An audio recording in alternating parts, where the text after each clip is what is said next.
ને મિત્રો ટેટ 2012 ની અંદર પૂછાયેલા પ્રશ્નોમાંથી એક આ રીઝનિંગનો સરસ મજાનો સમ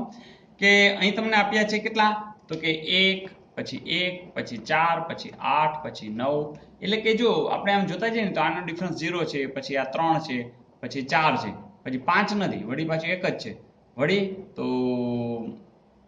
કેટલા થશે 18 ટૂંકમાં આ કંઈ જામતું નથી બીજું કે વળી પાછું આમાં તો ઘટી ગયું હે ને તો કઈ આ જામતું નથી જો આવી રીતના ઘટી જતું હોય ને તો આપણે શું કરવું એક બીજો ચાન્સ કરવાનો કે એક એક છોડીને જરા વિચારવાનું બરાબર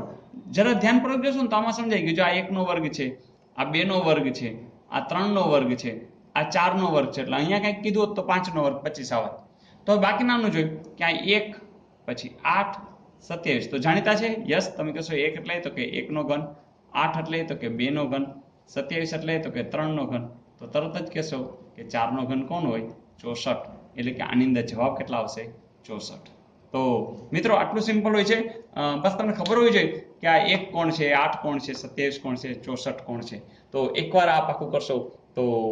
એટલીસ્ટ તમને 1 થી 10 સુધીના ઘન અને 1 થી 20 સુધીના વર્ગ એ આવડવા જોઈએ તો સમજાણું બરોબર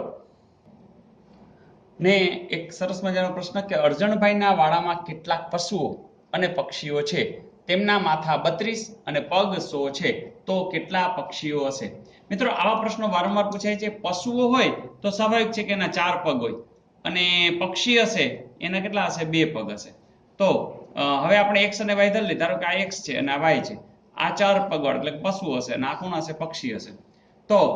સ્વાભાવિક છે કે બેયના માથા તો બેયને એક એક હોય એટલે x વત્તા y તમને આપી દીધા છે કેટલા 32 બીજી વસ્તુ પગની વાત કરી તો પગ તો 4 આના હશે એટલે 4x થશે આના 2 પગ હશે એટલે કે 2y હશે જેટલા પક્ષી હોય એના 2 પગ એટલે 10 હશે તો 10 દુ 20 બરાબર ને આ રીતે દાખલા તરીકે 10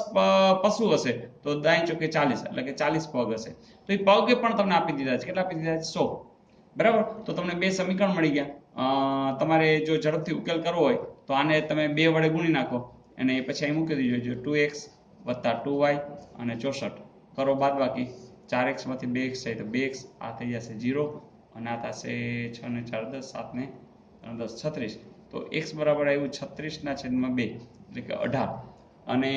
તમે જો કે x શોધવાનો છે y તો આ x એટલે કે પશુનો શોધવાનો પક્ષી તો તમે આ x વત્તા y ને 32 માં તમે મૂકી દેશો 18 તો 18 વત્તા y બરાબર 32 તો y બરાબર 32 ઓછા 18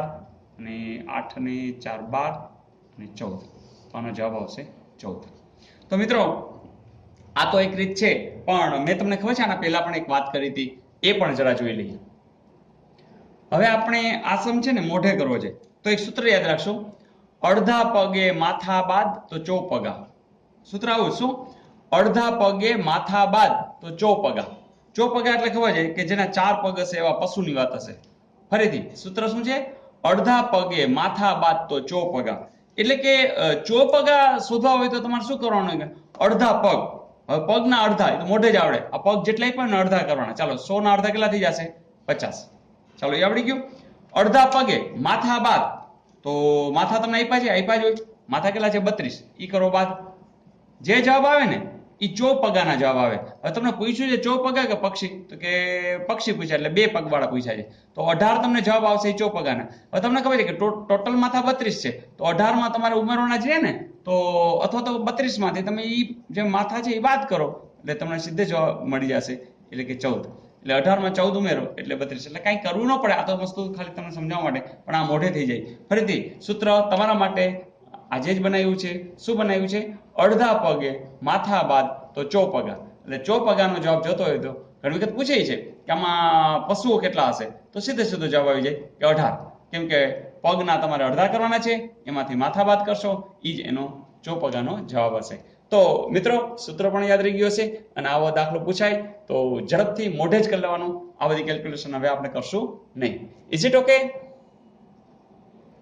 અને હા મિત્રો એક વસ્તુ યાદ રાખજો કે આ ગણિત અને રીઝનિંગના દાખલા ખાલી ટેટમાં પૂછાણા છે એટલે ટેટ પૂરતા જ છે એવું જરાય ન માનતા એ બિન સચિવાલયમાં પણ પૂછાય એ હમણાં સિનિયર ક્લાર્કમાં પણ પૂછાઈ શકે છે એટલે કે આની તો તમે જેટલી પ્રેક્ટિસ કરો એટલી ઓછી સ્ટાફ સિલેક્શનમાં પણ આ પૂછી શકે ખાલી એ હિન્દી અથવા અંગ્રેજીમાં લખાણ હોય બાકી વાત તો બધી સેમ છે તો મિત્રો તમારી તૈયારીને